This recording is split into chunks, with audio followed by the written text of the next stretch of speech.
안녕하세요. 정보가 세상을 바꾼다의 인포뱅크입니다. 이번에 전해드릴 내용은 미국 반도체 보조금 아닌 족쇄, 독소조항 일파만파에 대해서 한번 알아보도록 하겠습니다. 여러분의 구독, 좋아요, 그리고 필요하시면 알람 설정까지 부탁드리겠습니다.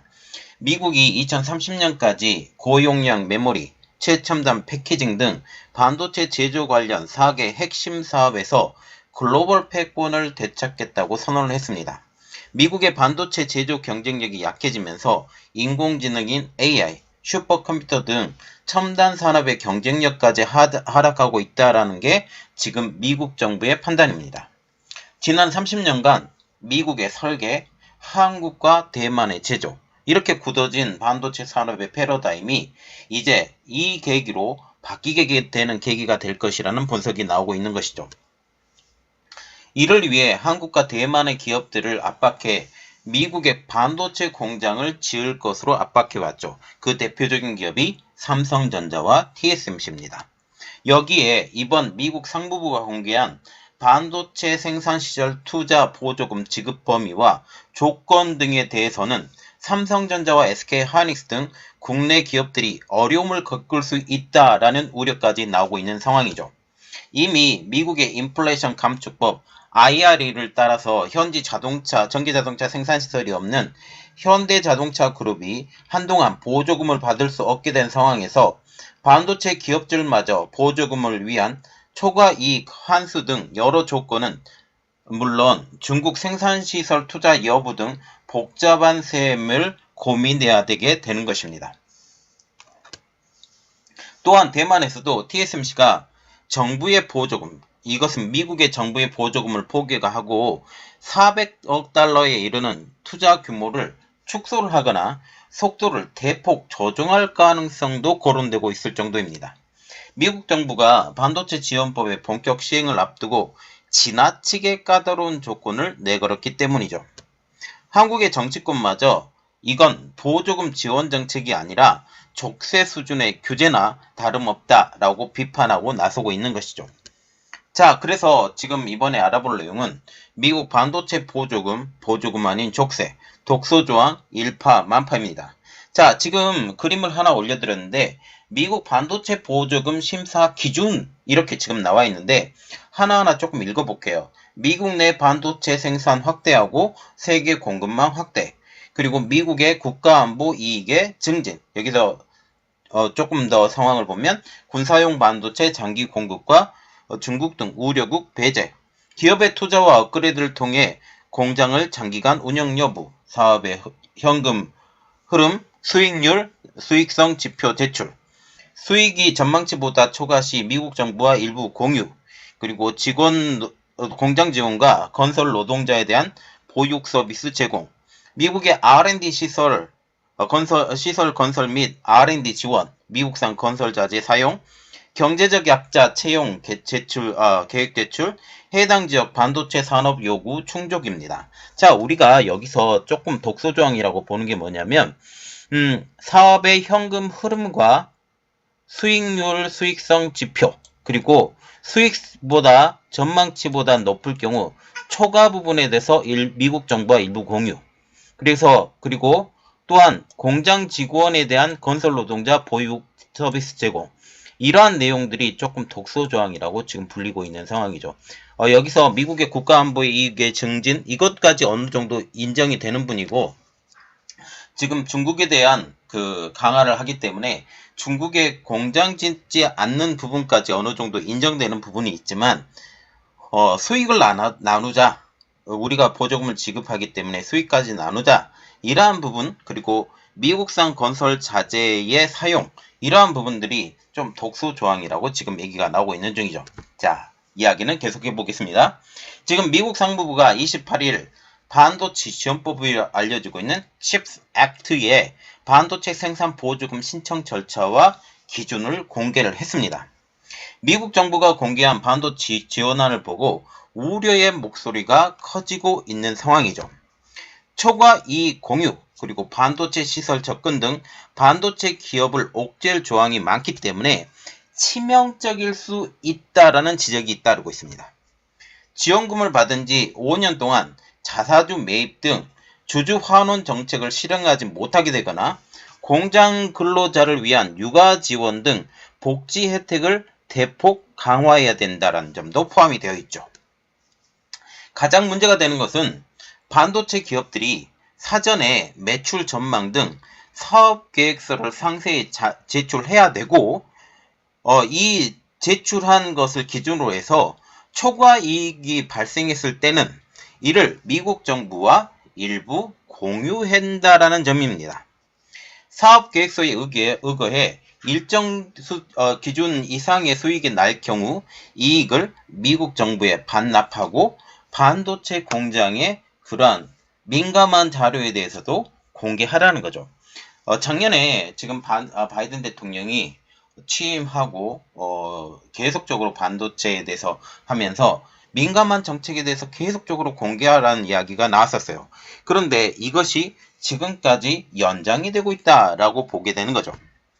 이 공유는 물론 각사 첨단 기술이 녹아든 반도체 팹을 외부에 공개하는 것은 반도체 업계에서 매우 이례적인 일로 받아들이고 있으며 미국 투자를 준비 중인 삼성전자와 SK 하이닉스의 선택이 주목되고 있는 점도 이 때문이죠. 지난 28일 발표한 미국 상무부의 반도체 지원법의 주요 골자는 미국 경제와 안보에 기여하는 기업에 반도체 생산 보조금을 지급한다라는 것입니다. 지난 28일부터 기업들은 보조금 신청 의향서를 낼 수 있었고 삼성전자가 이미 공장을 짓고 있기 때문에 여기 의향서를 낼 수 있는 기준이 되는 것이죠. 아직 SK하이닉스는 첫 사업을 들지 않았기 때문에 이번 지원 상황에 대해서는 적용되지 않는 회사가 됩니다. 이번 신청 절차에서 모두 황당하게 하는 것은 초과 이익 공유입니다. 지원금 1억 5천만 달러 이상을 받은 기업이 전망치보다 높은 수익을 거둘 경우 그 일부를 미국 정부와 공유해야 된다라는 거죠. 그래서 결국은 이런 말이에요. 줬다가 뺏는 것이죠. 이미 미국에 투자를 했기 때문에 거기에 많은 사람들이 이득을 보고 있음에도 불구하고 또 초과 이득분까지 뺏어가겠다라는 그런 내용입니다. 반도체 보조금을 신청한 기업들은 신청 시 현금 흐름 전망치 등 재무계획서를 함께 제출해야 된다라는 것도 문제가 되는 것이죠. 가령 삼성전자 미국 테일러시 파운드리 공장이 예상을 뛰어넘는 이득을 낸다면 일정 기준 이상을 미국 정부에 다시 토해내야 된다는 것을 의미합니다. 이는 미국에 투자 중인 반도체 제조사에 부담이 될 전망으로 보이고 있는데요. 미 상무부는 전망치를 크게 상회할 경우에만 해당을 하며 공유부는 지원금의 75%를 넘지 않을 것이라고 부연 설명했습니다. 이 공유부는 미국 반도체 생태계 강화를 위해 사용될 계획이라고 재차 강조하고 있죠. 미국은 또 국방부와 국가안보기관 등이 미국 내에서 생산한 첨단 반도체에 접근할 수 있도록 허용해야 된다라는 단서까지 달았죠. 안보 차원에서의 접근 의미로도 해석을 할 수 있지만 반도체 팹은 각 기업의 핵심 기술과 노하우가 직결되어 있기 때문에 반도체 업계는 그동안 철저히 외부 공개를 차단해왔던 것이 일반적입니다. 그러나 이번 미 정부의 발표는 자국 내 반도체 공급망은 확실히 미국 정부에 의해서 통제를 하겠다라는 뜻으로 읽히고 있는 것이죠. 여기에 기업이 계속된 투자를 해야 되고 업그레이드를 통해 공장을 장기간 운영할 수 있는지에 대해서 상업성도 살피고 사업의 예상 현금 흐름과 수익률 등 수익성 지표를 통해 재무 건전성도 검증하기로 했습니다. 게다가 사업이 기술적으로 가능한지 그리고 환경 등 관련 규제를 통과할 수 있는지 등 기업이 공장을 지을 수 있는 준비가 되었는지도 확인하기로 했죠.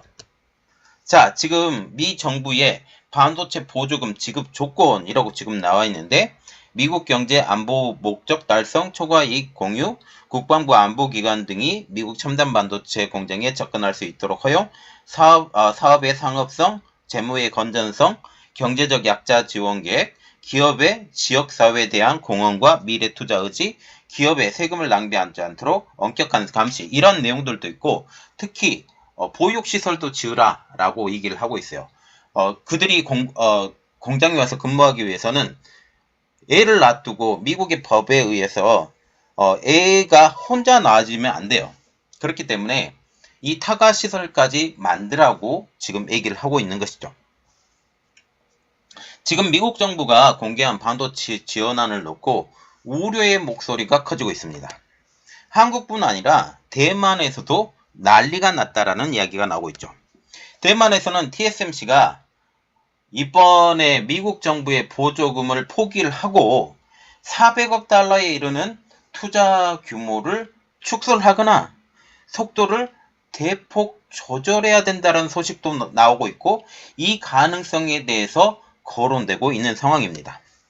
대만의 경제일보는 이번 미국의 가이드라인을 전하면서 반도체 기업들의 미국 내 공장 투자 속도가 늦춰질 수도 있다라고 하면서 바이든 정부에서 제시한 이 공유 조건으로 많은 기업들이 속쓰린 상태에 놓였다라고 보도를 했습니다. 특별히 속쓰린 상태에 놓인 기업들이라고 뭉뚱그려서 지금 얘기를 했는데, 대표적으로 TSMC 일단 포함이 되고 삼성전자, SK하이닉스 이렇게 보시면 되는 거죠. 경제일보는 반도체 기업들이 이러한 조건을 받아들이기는 어려울 것이라고 얘기를 하면서 TSMC도 보조금 신청 여부를 두고 결정을 내리기 어려워질 수 있다라고 바라봤습니다. 결국 중국에 대한 투자는 하기는 힘들 거예요. 더 이상 중국에 대한 투자는 하기 힘들지만 미국에 대한 투자도 오히려 줄 수 있다라고 지금 얘기가 나오고 있는 상황이죠. 특히 수익성에 악영향을 미칠 수 있는 조건을 받아들이면서까지 미국 정부의 지원금을 노리는 일은 미국 국가 위의 주주들이 받아들이기 쉽지 않는 결정이라는 거죠. TSMC는 미국에 상당한 규모의 반도체 시설 투자를 계획하고 있던 만큼 정부 보조금에도 그동안 큰 수혜를 볼 것으로 예상되었습니다. 그러나 정부 보조금을 받는 것보다 앞으로 초과 이익 공유 조건을 통해 지불하게 될 비용이 커질 것으로 예상이 된다면 최대 75%까지 얘기를 하고 있거든요. 75%까지 토해내고 여기 미국의 투자 비용까지 생각하고 여기에 플러스 알파라는 것은 지금 타가 시설과 같은 여러 가지 부대 시설까지 계산을 하게 된다면 지원금을 아예 신청하지 않을 가능성도 충분하기 때문이죠. 이는 다시 말해서 한국의 삼성전자와 SK하이닉스도 미국의 눈치를 보고 미국의 공장을 짓긴 하지만 이 지원금에 대해서 보조금에 대해서 지방 보조금은 괜찮지만 정부 보조금에 대해서 지원을 할 가능성이 점점 더 그 근거가 약해진다라고 얘기를 하고 있기 때문이죠. 미국에서 공장을 설립하고 운영하는 비용이 대만보다 훨씬 높은 데다가 기술이나 인력 유출 등 위험성을 고려한다면 투자를 벌여야 될 이유가 그만큼 낮아지기 때문이죠. 결국 TSMC가 상무부의 이번 발표로 인해서 미국 공장에 들이는 투자 비용을 다시 축소를 하거나 공장의 건설 속도를 늦출 수 있게 만들 수도 있다라는 말이 나오는 것도 이 때문입니다. 이는 삼성전자도 마찬가지라는 거죠. 경제일보는 전문가들의 분석을 통해서 미국 정부의 반도체 지원 정책은 매우 혼란스럽다라고 하면서 반도체 기업들이 투자 속도를 조절하는 원인으로 작용하게 될 것이라고 보도를 했습니다. 이는 미국의 텍사스주 테일러의 파운드리 공장을 신설하는 삼성전자도 마찬가지죠. 미국 공장에서 발생하는 초과 이익을 반환해야 된다는 점은 경제적 이해관계 측면에서 쉽게 받아들일 수 없는 선택지에 해당되기 때문이죠. 반도체 지원법에 따라 정부 지원을 받는 기업이 중국 등 국가의 반도체 시설 투자를 벌이기 어려워지는 조항도 포함되는 점도 부정적인 요소로 꼽히고 있습니다. 그러나 지금 중국에 투자를 못하는 것, 이것은 더 이상 중국에 투자를 하지 못하는 것과 우리가 일맥상통하기 때문에, 그리고 장기적으로 보면 미국의 반도체 장비가, 그리고 일본의 반도체 장비가, 그리고 네덜란드의 반도체 장비가 중국에 들어가지 못하는 점을 고려할 때 장기적으로는 중국의 투자를 결국 미국의 힘으로 못하게 되는 거죠. 이것까지는 어느 정도 인정. 그러나 이익의 공유, 그리고 중요하고 민감한 정보에 대한 공유, 이러한 것까지는 조금 힘들다라는 이야기죠. 경제일보도 TSMC와 삼성전자 등 미국과 중국의 모두 반도체 공장을 운영하는 기업들이 영향을 받을 수 있다라고 하면서, 특히 삼성전자는 중국 시안의 낸드플래시 공장의 공정 개선을 위한 투자가 진행되기 어려워져 딜레마에 놓일 수 있다라고 지금 삼성전자의 어려움을 보도를 했습니다. 이러한 미 정부의 행보는 자국 내에서도 비판을 받고 있는데요. 월스트리트저널은 사설을 통해서 기업의 법에도 없는 진보 정책을 강요하고 있다라고 지적을 하고 나서고 있죠. 미국의 반도체 공장 건립 시 미국산 철강만 쓰고 자사주 매입 및 배당 제한, 보조금 사용 내용 확인, 중국과 협력 시 보조금 반환, 인력 훈련 및 보육 서비스 제공 등도 고려사항에 포함이 되었기 때문에 여러가지 상황을 고려하면 이번에 미 상무부의 발표는 상당히 무리한 정책이다라는 비판을 가하고 있는 것도 사실입니다. 국내 반도체 기업들도 더욱더 복잡해진 상황에 조건이 과하다라고 하면서 말은 많은데 할 말이 없어서 말을 아끼고 있는 상황이죠.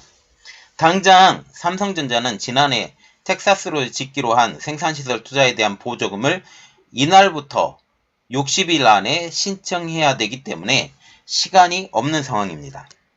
연구개발 분야에 투자할 계획인 SK하이닉스는 지금 6월부터 신청할 수 있습니다. 산업통상자원부 관계자는 기업의 선택에 달렸지만 초과이익 환수 등 미국 투자에 대한 마이너스 요인이 생겼다라고 하면서 극단적인 경우 보조금을 안 받는 경우를 포함해 경우의 수를 따져보는겠다라는 입장으로 알고 있다라고 말을 하면서, 지금 TSMC, 삼성전자, SK하이닉스 이 공이 보조금을 신청하지 않는 것도 고려한다라는 이야기가 나오고 있는 거죠. 또한 일부에서는 이번 미국의 계획이 제대로 실현되기 어렵다라는 전망도 나오고 있습니다. 월스트리트저널은 자사주 매입 제한 등은 이미 공개된 것이지만 초과이익 환수 등 추가된 조건으로 기업들이 미국에 투자에 나서게 될 것인지에 대해서 우려를 전하고 있는 상황이죠. 이번 조건은 상당히 미국 투자가 어렵다라는 그런 것을 얘기를 하고 있고, 이미 선택지가 있는, 특히 한국과 대만이라는 선택지가 있는 삼성전자와 TSMC 입장으로서는 이미 투자한 금액까지는 어쩔 수 없지만 이 이상으로 투자하기는 어렵다. 그래서 생각보다 생산 캐파를 이전보다 줄일 수 있다라는 생각을 갖고 있다라는 거죠. 앞서 대만의 TSMC의 창립자인 모르스창 전 회장은 지난해 4월 미국이 자국 내 반도체 제조를 늘리려고 하지만 심각한 인력 부족과 높은 인건비로 경쟁력이 없다라고 말한 바가 있습니다. 그래서 미국에서 생산된 반도체 결국은 이득도 별로 없을 것이고 장기적인 측면으로서는 그냥 전략적인 차원으로밖에 갈 수가 없는 상황으로 지금 얘기를 하고 있는 거죠. 자, 지금 미국의 반도체 지원법, 칩스법이라는 그런 이야기가 나오고 있는데 지금 일본과 네덜란드를 자기 편 반도체 카르텔로 끌어들여서 더 이상 중국으로의 반도체 장비 수출은 지금 현재 어려워진 상황입니다. 그래서 미국과 같이 가야 되긴 하지만 우리가 주판을 튕겨야 된다는 거죠. 미국 입장으로서는 중국의 투자도 줄이고 미국의 최대한 이득을 보는 방면으로 이렇게 악법을 만들었지만 우리는 선택을 해야 되고 미국에 어느 정도 보이는 선에서만 끝내야 된다라는 이러한 상황까지 올 수 있다는 거죠. 자, 이것을 보고 지금 현재 TSMC, 삼성전자, SK하이닉스, 미국 기업인 지금 인텔이나 뭐 이러한 회사들이 미국 회사들은 별로 상관이 없어요. 그런데 한국과 대만의 회사들은 이제 선택지를 생각을 해봐야 된다 거죠. 특히 TSMC와 같은 경우는 일본의 투자를 늘리고 있는 상황입니다. 그리고 유럽에서도 진출을 하려고 생각을 하고 있는 상황이죠. 한국도 이러할 바에야 미국에 진출하는 것이 아니라 미국은 일단 전략적으로는 진출을 해야 돼요. 전략적으로 진출해야 되기 때문에 진출을 하지만 캐파를 줄이는 방식으로 갈 가능성이 높다. 그리고 결국 반도체 지원금을 받지 않는 상황이 전체적인 구도 상황에서는 더 좋을 수 있다라는 측면까지 생각을 하게 됩니다. 이번 내용은 여기까지 하겠습니다. 저희 내용이 여러분들에게 도움이 됐다라고 생각을 하시면 구독, 좋아요, 그리고 필요하시면 알람 설정까지 부탁드리겠습니다. 감사합니다.